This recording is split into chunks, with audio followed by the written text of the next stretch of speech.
प्रिय साथियों, मैं हरिनाम शर्मा आप सबका हरि ज्ञान गंगा चैनल में हृदय से स्वागत करता हूं।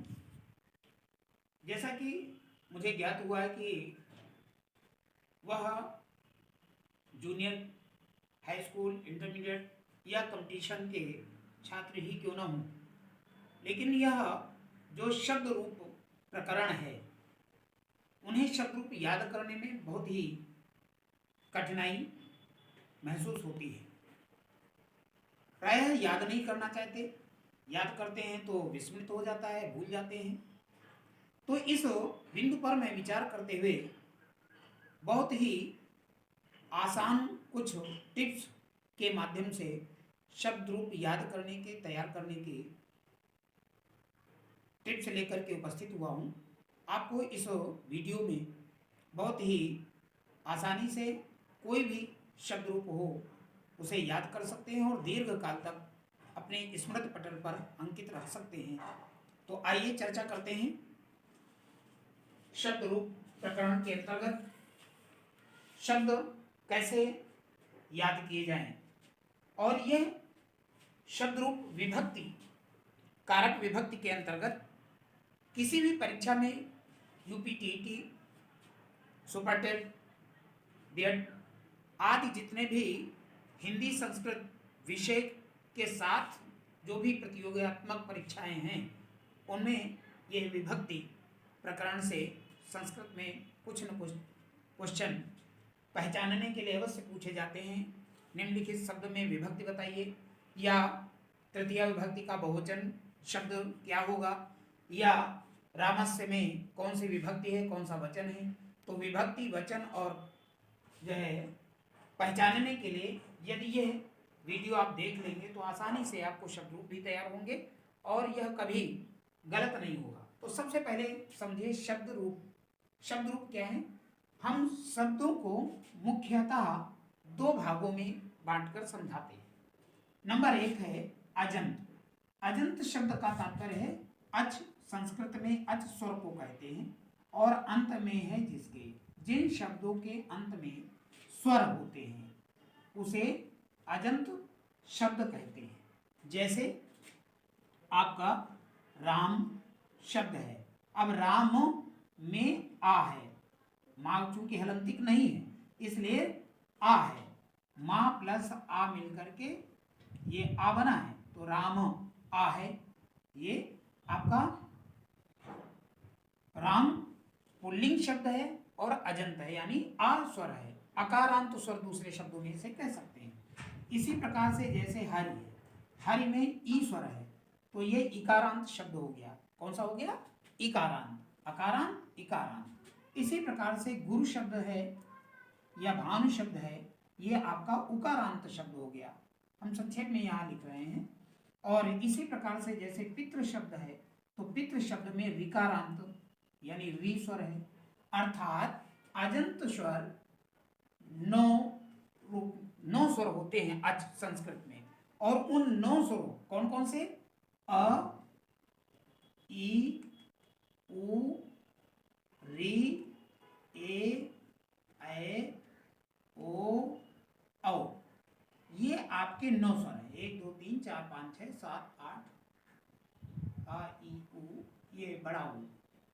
इस प्रकार से ये 9 स्वर है। अर्थात ये जिन शब्दों के अंत में छोटा आ होगा वो अकारांत होगा, छोटी ई होगा तो इकारांत होगा, छोटा उ होगा तो उकारांत होगा, बड़ा उ होगा तो उकारांत होगा। इसी प्रकार से आ, ई, उ, री, ए, ओ, औ एकारांत, एकारांत, उकारांत, इकारांत आदि होते हैं। ठीक है। तो यहाँ पे देखिए, अब अकारांत शब्द पुल्लिंग होते हैं। यहाँ पे पुल्लिंग, ये पुल्लिंग के हमने बताया। स्त्रीलिंग, तो स्त्रीलिंग में जैसे मति है, मति है ये आपका स्त्रीलिंग है। या रमा है, रमा में आकारांत है तो या इसे जो है स्वश्री है, स्वश्री ये, या मातृ है ये रिकारांत है। तो आकारांत, इकारांत, रिकारांत ये स्त्रीलिंग में भी होते हैं, नपुंसक लिंग में भी होते हैं ऐसे। जैसे फल शब्द है ये अकारांत है। इसी तरह से जैसे आपका जो है नदी है, नदी में ईकारांत है और नपुंसक लिंग है। जैसे भानु है तो ये आपका उकारांत हो गया।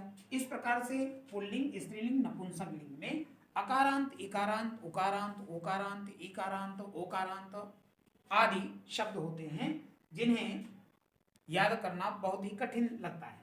अब आइए सबसे पहले हम चर्चा करते हैं कि राम के जो अकारांत शब्द कह सकते हैं कैसे आसानी से याद करते हैं। देखिए अभी तक के प्रायः ये राम के शब्द रूप हों, चाहे कृष्ण के शब्द रूप हों, मोहन के हों, श्याम के हों, ये सब अकारांत और पुल्लिंग शब्द हैं। इनको यदि हम यहाँ पे वह तरीका बता रहे हैं, यदि एक राम शब्द रूप आप याद कर लेंगे तो बालक के, कृष्ण के, श्याम के, मोहन के सभी अच्छे से आपको याद नहीं करने पड़ेंगे। इसी आधार पर आप कर ले जाएंगे और पहचान भी लेंगे। अभी तक याद करने का तरीका आप लोगों का क्या था? विभक्ति संस्कृत में 7 होती है, प्रथमा, द्वितीया, तृतीया, चतुर्थी, पंचमी, षष्ठी, सप्तमी और संबोधन। वचन संस्कृत में 3 होते हैं, एक वचन, द्विवचन और बहुवचन। लिंग भी संस्कृत में 3 होते हैं, पुल्लिंग, स्त्रीलिंग और नपुंसकलिंग। हम यहाँ राम शब्द रूप के कौन से पुल्लिंग शब्द के यहाँ रूप याद करने वाले हैं, और जो अकारांत है जिसे हम क्या कह सकते हैं? अकारांत। अकारांत शब्द रूप याद करेंगे, दूसरे शब्दों में कह सकते हैं। अब कैसे याद करते आए हैं? प्रथमा विभक्ति का हमने रूप याद किया, रामा, रामो, रामा। अब इसमें जब इस तरह से याद करते हैं तो प्रायः विस्मृत हो जाते हैं, भूल जाते हैं। आज हम नया पैटर्न आपके सामने याद करने का रखते हैं। आप इसे फॉलो करेंगे, मुझे पूर्ण विश्वास है कि आपको जल्दी शब्द रूप याद हो जाएंगे और कभी नहीं भूलेंगे। सबसे पहले विभक्ति आप अपने माइंड में सेट कर लीजिए कि प्रथमा, द्वितीया, तृतीया, चतुर्थी, पंचमी, षष्ठी, सप्तमी, ये 7 विभक्तियां हैं।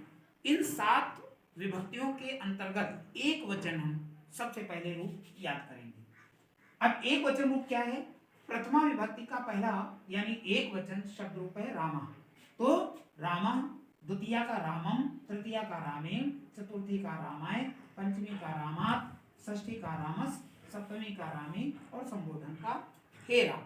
तो इस तरह से कोडिंग करिए और यहाँ सीधी इस तरह से याद करिए। इस तरह से ना याद करके इस तरह से याद करिए। कुछ प्रथम विभक्ति नहीं हमको बोलना है। क्या बोलना है?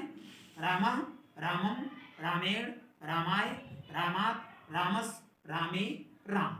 राम जो संबोधन है उसका मतलब है हे राम। तो इस तरह से धीरे धीरे अभ्यास करेंगे। राम रामम, रामेण, रामाय, रामात, रामस्य, रामे, राम। बढ़िया संकीर्तन है ना? तो मे राम, हम मे राम, सब मे राम, राम रामम, रामेण, रामाय, रामात, रामस्य, रामे, राम, राम रामम, रामेण, रामाय, रामात, रामस्य, रामे, राम। यहाँ ध्यान दीजिएगा। राम रामम, रामेण, रामाय, रामात, रामस्य, रामे, राम, राम रामम, रामेण, रामाय, रामात, रामस्य, रामे, राम। अब एक वचन के इस तरह से 10-5 बार अभ्यास कर लेंगे, बहुत आसानी से ये याद हो जाएंगे।